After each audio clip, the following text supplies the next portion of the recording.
But first to Chris Matthews. And Chris, I say this, Van Jones and the pregame show on CNN tonight went all in, went heavy for your next guest. Thank you. Well, that's CNN, isn't it? Let me go to Andrew Yang here. You know, I've followed politics a long time, and you're not the new kid on the block when it comes to ideas. George McGovern was going to give people $1,000 a year. You're going to give them $1,000 a month. How are you different? Because it didn't work. Well, I agree with you that this idea has been with us for a long time. It was championed in the 70s. It passed the U.S. House of Representatives twice under Nixon. And Alaska's had a dividend in effect for almost 40 years, and they love it. That was the Family Assistance Plan.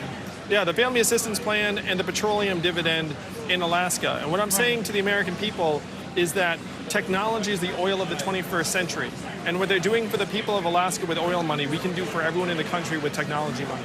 But that's royalty money, basically. That's sharing the royalty of the mineral wealth of Alaska. What are we sharing with the $1,000? In many cases, we're sharing our own data. But if you give the American people a tiny slice of every Facebook ad, every Google search, every Amazon sale, and every robot truck mile eventually, we can generate hundreds of billions of dollars to create a dividend for ourselves. And in the absence of this kind of move, more and more Americans are going to get left behind because artificial intelligence is about to come down. I'm being serious. It's an attractive idea to get something, especially when you don't understand any chance of making money in this society except minimum wage. Of course, people would like the idea of $1,000 a month. That's $12K a year for nothing. Why not $24 a year? Well, $12K a year, to me, is the right level because it's right below the U.S. poverty line. It's not going to distort labor markets because people are still going to want to work and need to work. Yeah. But it's going to be enough to be a game changer for millions of American families. And if you have 2 adults in a household, then it would be enough that maybe one of you ends up staying home with a child or starts some other form of work, or maybe you're a caregiver for an elderly relative. So to me, $1,000 a month is a sweet spot. But this is the move we have to make to build an economy that's actually going to work for us in the 21st century. If you can't make this nomination, if you can't win this presidential election, you're an underdog. Would you like to see that in the platform?